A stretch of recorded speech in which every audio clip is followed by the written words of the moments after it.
We are delighted to spend a little bit of time with you today with our friends in this Cafecito Virtual. As a reminder, a Cafecito Virtual is the opportunity to talk to people, trusted influencers in our community, experts, friends. And today, of course, is one of those days that we have the opportunity to chat with one of our friends, Beth Watts from Appalachian State University. Beth, how are you this morning? I'm doing well. So glad to be here with you guys. Thank you for having me. We certainly appreciate you taking the time to be with us today. Um, so just to get us started in the Cafecito Virtual, we don't have like a set of questions. We just want to talk about you, talk about what you do, and maybe how this information can be helpful for our students and families. So I'm just gonna start with the first question that comes to my mind. Beth, how are you doing? I'm doing very well. It was snowing a little bit this morning up here in the high country, and now the sun's coming out. So it's a beautiful day to be here in the mountains of North Carolina. So we are doing very well. A little cold, but we expect that. So very excited to be here. Y'all doing well today too? I'm so glad you're mentioning the snow, because a lot of students may not, or families may not realize that you are located in the mountains. Yes, we are located in the mountains of Boone, North Carolina, the heart of the Blue Ridge. And so we are right at 3,333 feet is what we tell everybody. So we enjoy being right up here and getting, a little bit of snow. It depends on which day we're at, but definitely enjoy some diverse weather. And then of course, behind me, you see what campus looks like in the summertime. So that's kind of what all that looks like then. That's absolutely breathtaking. Yeah. Breathtaking. Very, very beautiful. It is, and the temperature's so great in the summer. I'm sorry, Juana, what? No, I was just gonna say that I think of you all getting snow, and I get jealous because I'm like, I haven't seen snow in Raleigh. In some hour Well, we sometimes we get a little tired of it after a while, but it is pretty. But then whenever snow kind of gets that murky look to it, that's whenever I'm like, all right, you can go away now. That's true. I guess because we don't get it often, I want some snow because I don't get to see it often. Well, next time it snows, I'll have Skip send you a picture of it so you can experience it with us a little bit. Tell him to put it in his social media. Okay, So follow Skip Watts so you can learn about snow in the high country. So Beth, a little bird told me that you work in the transfer and online office of Appalachian State University.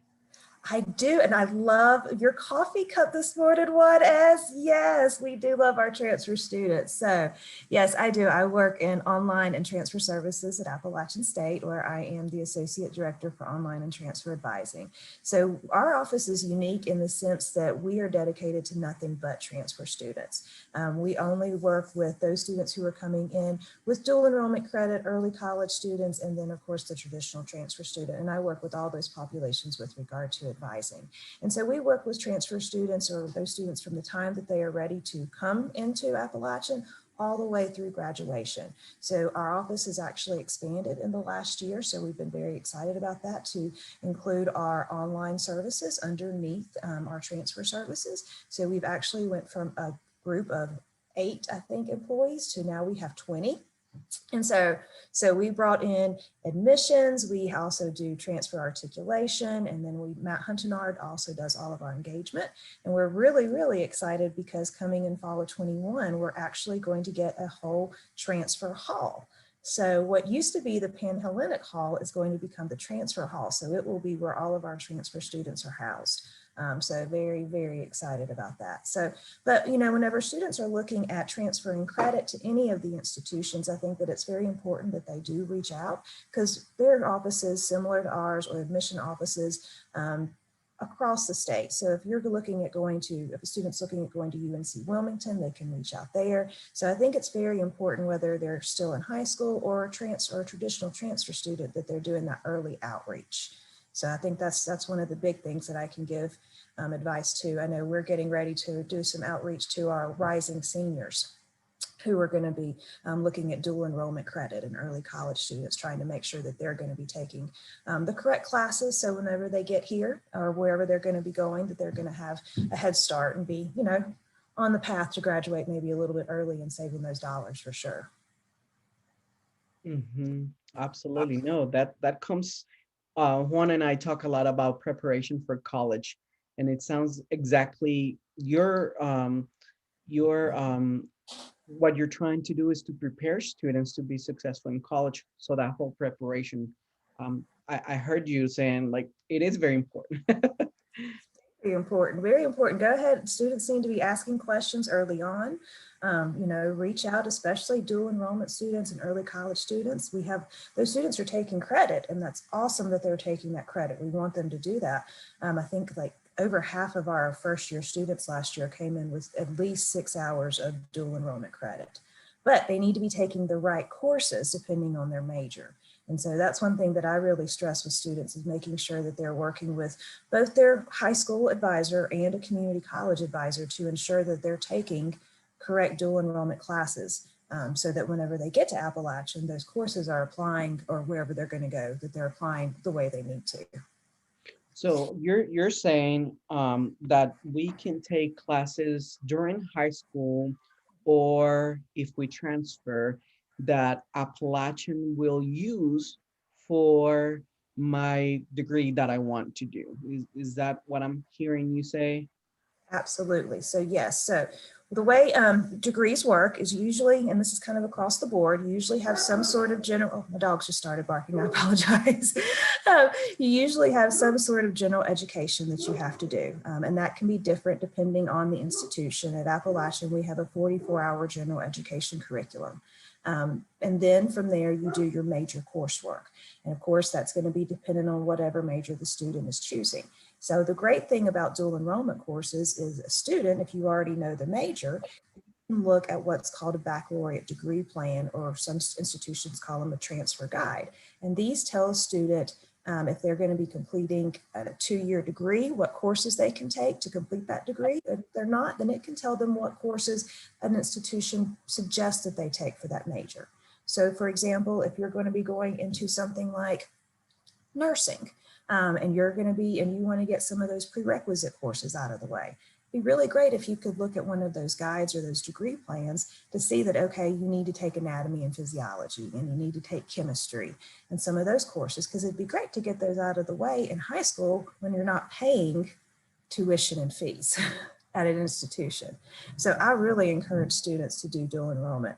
My son is getting ready to go to high school, and that's something that we've already started to discuss, is what that's going to look like moving forward.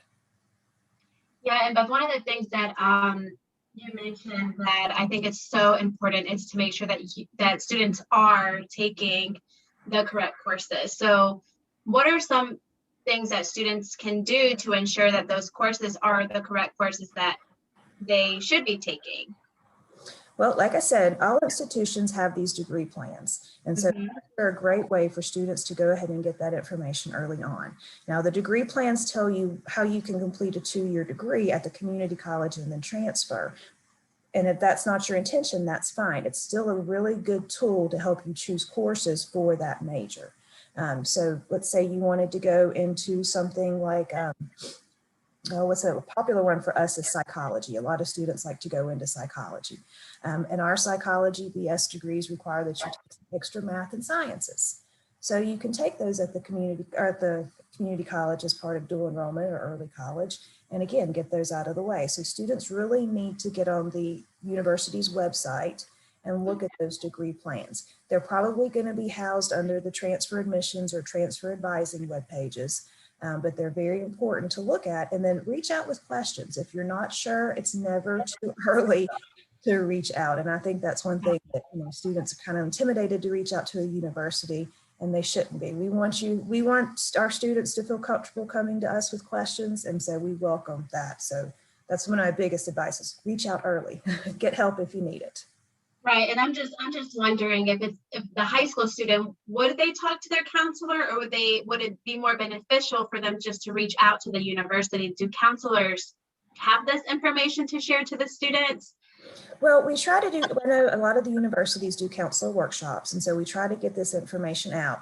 But, you know, as a former high school counselor and community college advisor, I also understand that it's difficult for counselors to keep up with everything every university is doing, especially when you're looking at, you know, all of the ones here in North Carolina and having so many different curriculums. So I think that it's very proactive if the student will take it upon themselves to go ahead and reach out to that university. Reach out to an admissions counselor. They can help direct the student however they need to go. And that's probably the best place to start, is with those admissions counselors. Perfect. Thank you so much for sharing that, because you know, when I've talked to students before, I'm like, well, talk to your counselor. You know, they might know how to help you, or, you know, check out the school's website. But it's good to know that it's better for them just to reach out to the university, even if they are a little nervous about reaching out. That really is the best move for them to make. Right. Yes. Because, you know, counselors are people too, and they're, you know, can't keep up with everything. So the sooner the student reaches out, the better. You mentioned, Beth, two things that came up for me. One was how taking classes early really help you advance in a program quicker. When I think about advancing in a program quicker, I think about money, right? So it's less time that I have to be somewhere, or less time that I have to complete a program of study, like you mentioned.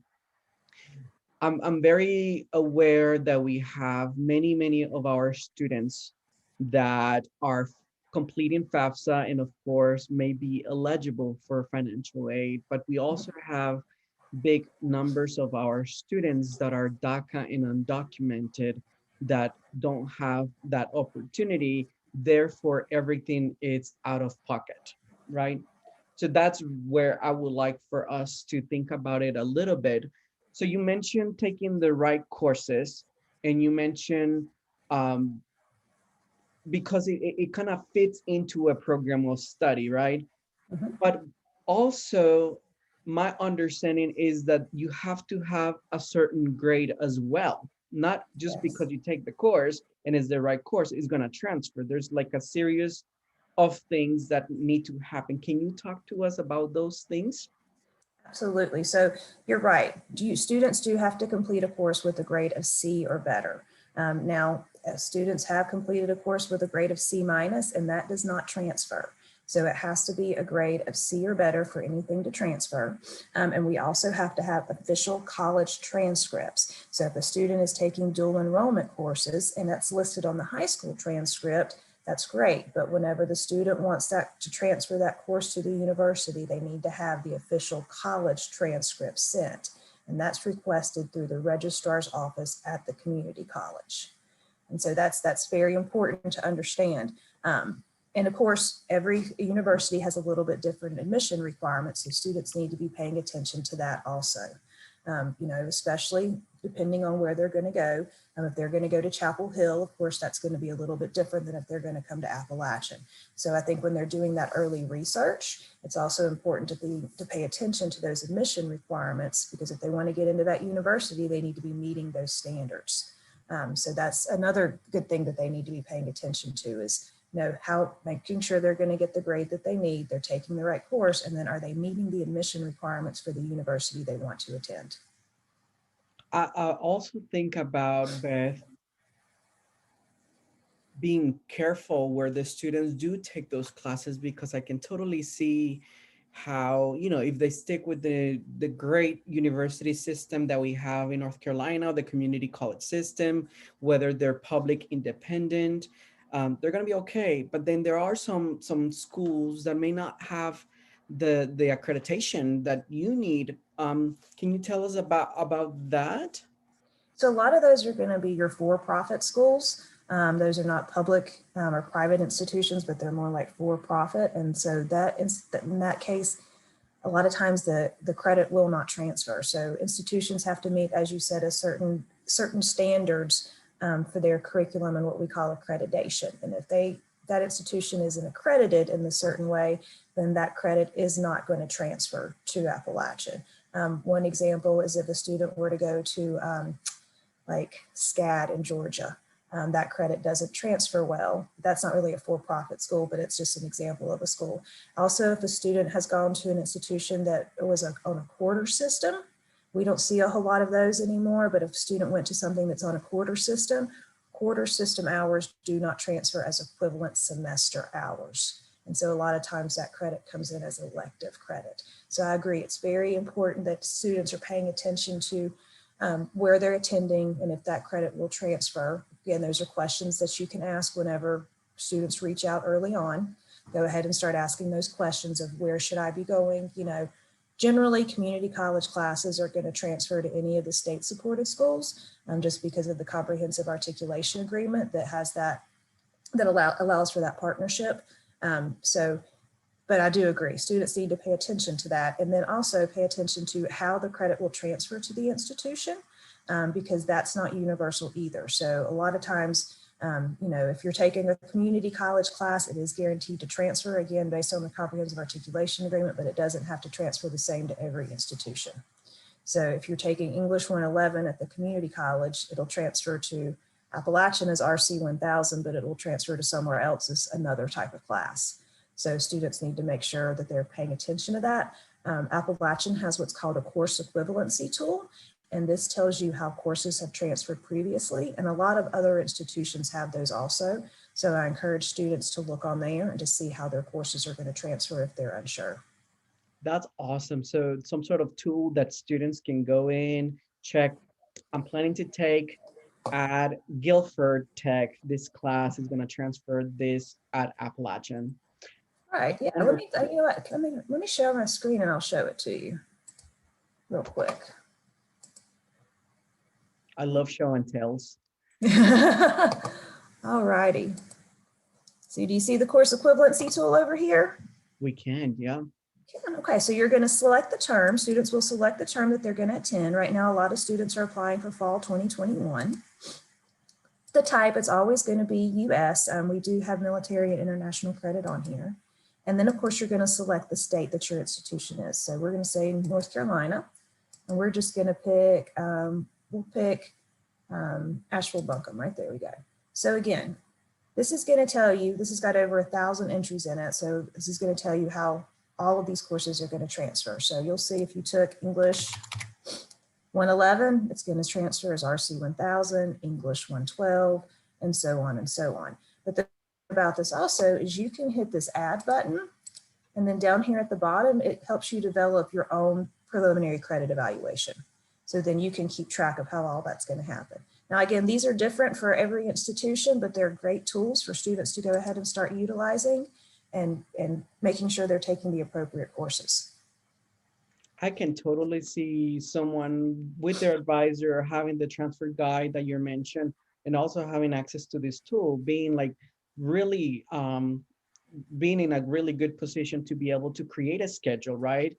Maybe for the first semester, if you already have that information, that way you don't have to retake things that you already took, right? We want exactly. Nobody wants to repeat courses. And I think also working with students, and you mentioned this, Beth, that you know, that they'll take credit at like hours in college, and sometimes they think that all of the credits count towards their major, and so whenever they do transfer or they start the college at a four-year institution, they realize that some of the courses, although they did transfer, they may not count towards their major, and so that's one of the biggest things that I've been hearing from students. And so just learning about this tool that you have on your campus, and that other schools have a similar tool that students can kind of use to prepare and make sure that the courses they're taking are the courses they should be taking towards their major. I just think it's such a great tool for students to know and to be aware, because a lot of times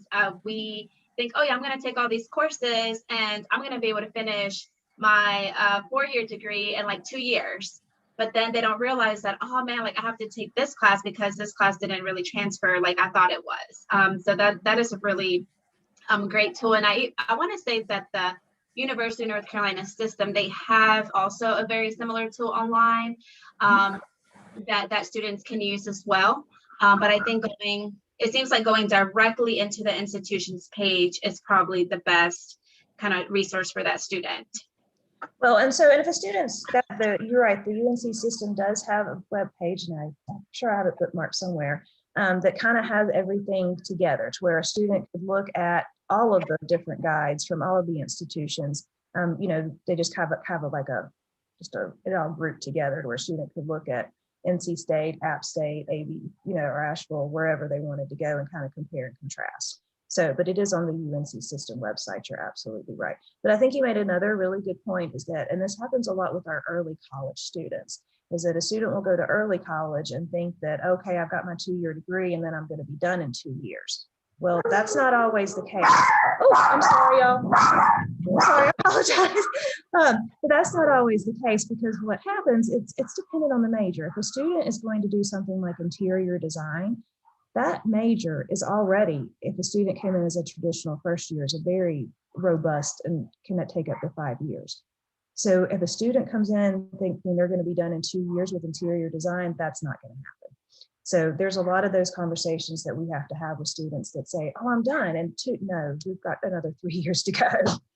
So again, reaching out and having those early conversations is very, very important, so that students are aware and parents are aware. We get a lot of parents that ask questions too, and parents need to be aware of what's happening too. So we encourage parents to call, if they have questions. Beth, in the transfer equivalency guide, you showed military and international. And so we're having larger number of our students, or we can call them students, who have a degree maybe in another country, and we're trying to work through the articulation of credit here. I'm so glad to see that you guys have a tool, at least to get people started. But could you tell us, if someone either has already a degree in another country or credit in another country, how can they go about, maybe through the transfer office, figuring out what they have and what else they need? Well, you can definitely look here on the guide, and the guide is based on what has transferred previously. So keep that in mind. If it's never been transferred before, it's not going to be found on the guide. When we're dealing with international students, and we have a pretty good population of international students, they do have to get the third-party evaluation. So that's usually through WES. But there's a couple different types that you can get, but we do need the third-party evaluation. And then once we get that, then we can work with the department to see how that credit's going to apply. Students that come in as a second degree seeking student, even if they're an international student, and we can honor that degree, then they get issued a 90-hour block of credit, so that they are put at senior status and all general education is met. And then they are just working on their major courses and working with the department to see if anything from their first degree can satisfy requirements for their second degree. That is awesome. That makes me so happy. So for those people that already have a degree in their countries, let's get them validated. Juan and I are actually working through some sort of a checklist for people who are in that area, who are investigating about how to transfer their degree or translate it to US equivalent. And so, yeah, we're certainly working on that. You did also mention, Beth, that there were other ways that people could receive transfer credit. And one of the things that Juan and I bring to the students a lot of times are those creative ways to receive college credit. I was thinking specifically of AP courses. And that's advanced standing courses for some of the students that may not be familiar with some of those terms. I was thinking of the CLEP testing. And then I was thinking of, primarily those two things that students can take to kind of, advance. Tell us about those. Well, there's actually a few of those that they could take. I was going to pull all of them up real quick so I don't miss any, because they can do AP for sure. So the AP advanced placement in high school, Whenever you do the AP, then you're taking the class. It's usually, most of the time, it's like a year-long AV class in the high schools. And then you have to pay to take the test. And if you receive the score that you need, then the credit will transfer. Across the UNC system, we take everything from a 3 up, 3, 4, and 5. But again, it's important for students to look at how that credit is going to transfer back to that institution, because it can transfer differently depending on where you're going to go. We take the AP. We also do the International Baccalaureate Diploma Program. And that allows you, that's just 8 IB credit that allows you to, again, it's kind of like AP, but it's more of an international type of thing. We also do CLEP, and then we do the Cambridge International AS and A level exams. So that's 4 different ways that students can get credit through various avenues if they would like to do that. Most common, we see students coming in with AP credit. And I get the question a lot as to which one's better. I know we've been having this conversation with my son. Also, which one's better? Should I do AP or should I do college courses? And it's really kind of dependent on, 1, where you want to go, and 2, what you feel most comfortable with. The one thing I do like about the college courses is that 1, they don't cost any money. And 2, as long as you make a grade of C or better, it's guaranteed to transfer, and it's guaranteed to transfer with equivalent credit majority of the time. If you take an AP test or you take the AP course, then of course you're doing a year-long class, you're paying to take the test, and then there's no guarantee of what score you're going to get. Even if you got an A in the class, you might still only get a 2 on the test, and then you don't get that college credit. So, but I think both are very valuable. I think both of them give great instruction. I think that, it just depends on, again, which one is going to be better for the student and possibly the institution. Which one would they prefer the student to do? And those are really great points, Beth. And I'm wondering also, from an admission standpoint, is there more value when students take the college courses versus when they take like the test or the courses on at their high school, like the AP courses? Is there a difference with that? Do you know? Well, they are, it goes down GPA weight, that's a little bit different how they're weighted, I think, with GPA. But, we're looking for a student that's going to be, a well-rounded student that's going to, be a positive Appalachian member. So we're looking for, not just that grade, because we do a holistic review. So we're looking at the fact that they did, if they did AP courses, they did AP courses, plus they did band, and they did this, and they did extracurriculars. So we're really looking for that holistic perspective. Students should really, if they're going to be coming in as a first year, they should really concentrate on writing a good essay that really allows us to get to know them, because our admissions counselors go through and read those essays word for word, all of them. And so it's very much a holistic perspective. So we want them to be doing a little bit of everything. If you got a job, that's great. What is it that are you doing to help set yourself up for success? But again, reach out, find out, talk to those admission counselors and find out what they know, what advice they can give you. And also because they are doing all the reading of all the essays, it's always good for them to have a face with a name. Beth, and I have another question. This is a question also, what we hear from students. And I don't know if you have, let's show you answer for this, but on average, what are students saving when they do take when they do benefit from dual enrollment, or when they do take these courses at high school versus doing like 4 years of college? Well, okay, so let's say a student, let's say they do 30 hours while they're in high school, and that's going to put them here at the university at sophomore status. Well, you think tuition at Appalachian for fall and spring is $77.10. That's tuition and fees. So that's $7,710. So if a student is taking those 30 hours at the community college for free, then they've just saved themselves $7,000. I know these students still have to buy books sometimes. So those books I know can be a little pricier. but still they save themselves that whole first semester of tuition and fees at the university. So that's a huge benefit whenever you look at the cost of tuition and fees. And the other thing about that too is, you also have to pay for housing and housing isn't cheap. So that also helps out.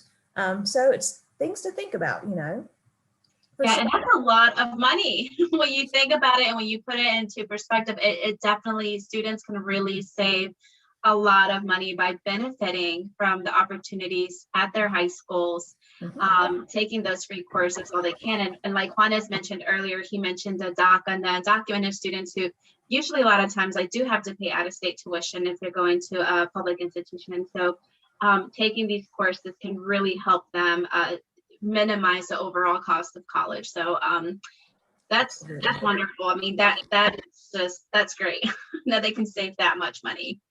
Absolutely. I think it's a great option for students. I know my son's going to be doing it for sure. But yes, I mean, and I helped set up the dual enrollment program that started at Watauga High School whenever everything rolled out. And so it was a great opportunity to kind of get to know how everything was working and getting to know the students. And so I thought it was a great program. I wish I had had opportunity to do it whenever I was in high school. Mm-hmm. Beth, I want to talk to you about, or I want you to talk about to us and to our audience about transition. Okay. You mentioned one thing I think it's important to mention to students, how taking college credit early positions them in a place where at least they're getting familiarized with how higher education works, right? There's a process. You mentioned the transfer student office, you mentioned the registrar office. Those are terms that maybe we don't have necessarily in high school. But I think it is important for students to start recognizing that it is different, right? You also mentioned that you have experiences in high school, community college, and university. And I think that creates such a wealth of knowledge that I want to pick your brain on that. So here's the question.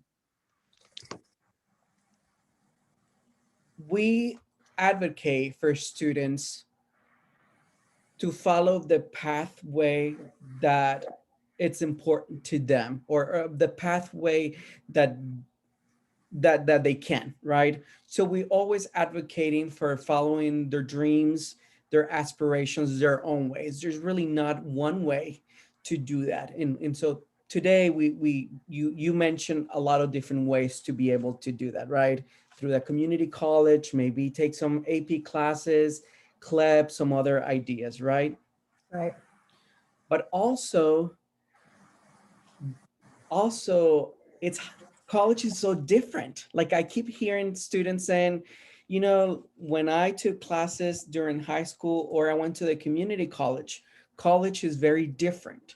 So help us to prepare these students with that transition from either high school to college, or from the community college to college, such as Appalachian State.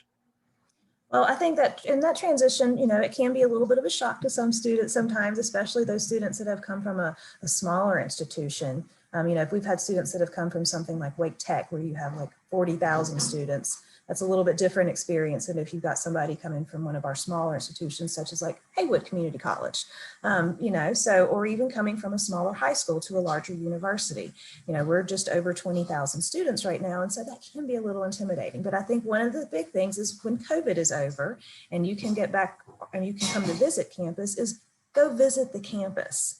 Make sure that it's a good fit. I've had some students that were gung-ho for Appalachian, and then they got here and they were like, whoa, this is way too big for me. And they went to a smaller institution, So I really encourage students to make sure that you're visiting a big institution, medium size, a small one. Just make sure that you're getting a feel for the institution before you come.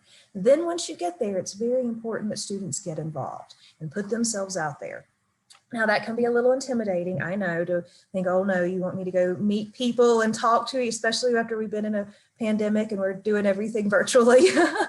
But still, it's very important that students get involved. Clubs and organizations abound on any institution's campus. Appalachian has over 450. So we have everything from like a nationally ranked Quidditch team. So if you want to do Harry Potter and play Quidditch, you can do that. To, you know, you can do intramural sports, there's community service. So there's all different things that students can do. But one of the biggest things is you want to have balance. So whenever you go, yes, you're gonna be in college classes that may be a little bit more rigorous than what you're used to. So students need to make sure they're also asking for help, talking to their professors. Is there a tutor service somewhere on campus? Most institutions are going to have something like a writing center, a tutoring service, things of that nature. And so it's really important that students are, again, putting themselves out there and asking for the assistance when they need it. I know that can be scary, but students should also remember that there's thousands of other students who are doing the exact same thing. So everybody's in the same boat on that first day of class, and it will only get easier as it goes through the semester. So the transition can be a little bit different for everyone, but I think it's just important to ask for help when you need it. And then also just put yourself out there if you can. Find a couple different clubs you want to go to the club meetings. If you want to play a sport, see about intramural sports. They always have something fun happening. I know at Appalachian, whenever we have the first few days of class, everybody's out on Sanford Mall throwing frisbees. They have dogs out there. They're on the slack lines. So it's just a great way to meet people. You could just go sit down somewhere and somebody will walk up to you and start talking to you. So just put themselves out there and just, ask for help when you need it. Most students are also going to be living on campus as a first-year student. So ask your RA for help. That's why they're there. We're paying them to help you. So make sure that you're asking them for help. For those students that are not yet in college, what's an RA? Oh, good point. No, we use these acronyms. So that's a resident assistant. So whenever a student lives in a residence hall on a campus, they usually have one person. Majority of the time it's an upperclassman that lives on that floor with them and kind of acts as like, kind of the guide for them, helps them with any questions they have about campus. If they're having roommate issues, anything like that, they can help. And usually you also have what's called a resident coordinator, and that's somebody who is over all the RAs in that resident hall and kind of helps with the management of that hall. I will tell you a lot of campuses also have what are called residential learning communities. And these we call RLCs. And these are opportunities for students to come together that have similar interests. I chair one for our early college students. So I have about 52 students who are going to be moving into one of our new dorms in the fall. And so they all come from an early college background. And we do things like, we usually do a retreat in the fall, and then we'll do various events throughout the semester. We'll go snow tubing in the winter if we can. We didn't get to do that this year, unfortunately, but we try to take them to Grandfather. If we can go tubing down the river in the summer, in the fall, we do that. So just trying to build community. So if students are interested in anything like that, they should look on their housing website for whatever institution they're going to and look for residential learning communities. Usually that's an application that happens separately from the housing application. Wow, you guys seem to do a lot of fun stuff with students. I just love the mountains. I love the mountains. And it just seems like there's so many fun things to do. So I'm just so excited to hear everything that y'all are doing. And Beth, I'm going to tell you, like my friend Juanes told you, but a little bird. A little bird came and told me that you yourself were a transfer student. Is that correct? So I attended CVCC before I attended Appalachian. So I'm from the Hickory area. So yes. So as a credit in. Oh, sorry. And I was going to ask you, what was your experience like, and were there any lessons learned from that experience as transferring from CVCC to the institution? Well, I will say, at CVCC, I had a lot of built-in friends, coming from that area. And, I had a lot of built-in friends. And so that made it a little bit easier. And then when I came to Appalachian, I decided to go potluck with my roommate. And so I went and met, had a fabulous friend who is now my closest and mostest. She's my son's godmother. And completely different. She was from Charlotte, she's Puerto Rican, I'm this girl from Hickory in the country, and we just, I mean, we definitely had some culture shock at first, but it was a great opportunity to get to learn about each other. And I mean, you know, some people have great experiences with their roommates, some don't, it just depends. But again, students need to reach out if they are having any trouble with roommates. But for me, my transition was, you know, I came in, I kind of had an idea of what I was going to be getting into. I traveled to Appalachian a lot. I had a lot of friends that had gone here. And so I'd stayed in residence halls with them, or, you know, and just kind of hung out on campus, went to concerts on campus before I came. So I felt pretty comfortable with navigating it. So I think for me, that really helped my transition, with spending some time here. You know, whenever I went to my first classes, I kind of knew where I was going. But also the other thing is, if a student, you know, once you get your classes, walk campus. A lot of students wait until the first day of classes. Don't wait till the first day of classes. Get a group of people together, or just go explore yourself and just walk campus and find out where everything is, so that on that first day, you're not running trying to find out where you are. So I love that, Beth, because that reminds me that there are students and people like me. I want to be just like you when I grow up. And so I am curious, Beth. I know that you have had all these different experiences in high school, community college advising, and now university advising. Can you tell us a little bit about your educational trajectory, so our students can know a little bit about how they can be you, uh, you know, as we're growing the next generation of our leaders, maybe higher education leaders? Sure. Well, I graduated from high school in 1998. And like I said, then I attended CVCC before I attended Appalachian. And then I graduated with my undergrad in sociology in 2003. And then actually I had a career in medical billing and coding for a little while, and then decided that I wanted to go back to school. And at that time, my husband, Skip, was working with Gear Up Appalachian with the first grant that we had. And so I had the opportunity to help him with a homework lab out at Cranberry Middle School. And so that kind of got me in gear of thinking, oh, maybe I would like to work with students. So I went back to Appalachian and got my master's degree in school counseling. And I graduated with that in 2012, I think. I think that's 2012 or 2013. I'm trying to remember. And but then after that, in 2015, yes, I went back and I got my EDS online.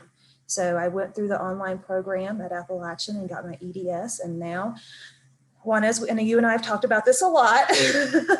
Now I'm still debating on whether or not I'm going to finish the EDD. So I'm thinking I might wait until our son is finished with high school and moving on to college before I venture down that road again. But yeah, but I did all of my education at Appalachian, moved to Boone, stayed in Boone after I moved here in 1999, and loved it. And so we haven't left.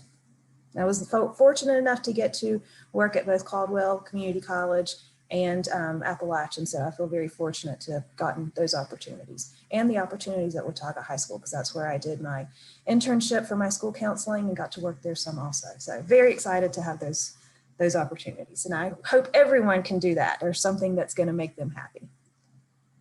I love hearing that, Beth. It's so inspiring. I want to ask you, also kind of along the lines what Juana just said. What lessons or what consejitos or advice do you have? And it can be just one that you're like, you know, this is the one that I tell all my students. I would like for us to do one for the students, one for the parents, and one for other advisors that guide, or not necessarily advisors in the schools, but also people that advise students. Could be like our community partners and trusted influencers. What advice do you have, if you have any, for each of those groups? I think the first thing for students is kind of what I've said already, is reach out to and ask questions. You know, no question that the student has is probably it's always been asked, you know, so somebody's asked it before. So reach out and ask those questions. I think for parents, the thing is, give your students the space to ask the questions and do this themselves. We are happy to talk to parents, but the fact of the matter is students have to be able to stand on their own 2 feet.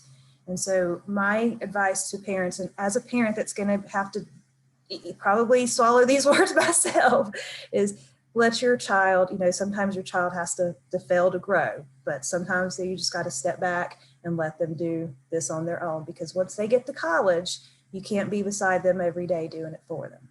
And then for advisors, I think it's to remember that all of your students are unique and different. And so my big thing is you have to meet the student where they are. So I think it's very important that we listen to our students and that we assist them in a manner that's best for them. Is kind of where that's at least my own philosophy. Those are really great consejitos, but for the students, for the parents, and for those advisors. And I really hope that they will listen and really take those consejitos. And so thank you so much for sharing those. Thank you, guys. This has been fun. I enjoy it. Thank you so much. Thank you so much, Beth. So in summary, for those students that may have questions about their specific universities or even Appalachian, Beth, you are recommending that they stay in touch with their transfer office. Is that kind of what the majority of schools call it? Well, it just depends on the school. Like sometimes, because I know at some institutions, the admissions counselor also acts as like a transfer advisor. So I know, so sometimes it just kind of all is together. So my suggestion is just to call the Office of Admissions and ask who you need to speak to. Every institution has an Office of Admissions. Call them and ask who you need to speak to, and they will put you in touch with whoever that is. Beth, thank you so much. We only have gratitude for you and what you do. And we hope that this resource is helpful for our students, for our families. If people have questions, put it in the comments. Put it in the comments. We can always reach out back to Beth and she can always help us to answer those questions. So again, Beth, thank you so much. We are so grateful for what you do. And thank you so much. Oh, thank you guys so much. I'm grateful for what you guys do too. And it's so great to get to spend a little bit of time with you, even if it is virtually. So thank you. Of course. Thank you, Beth. All right.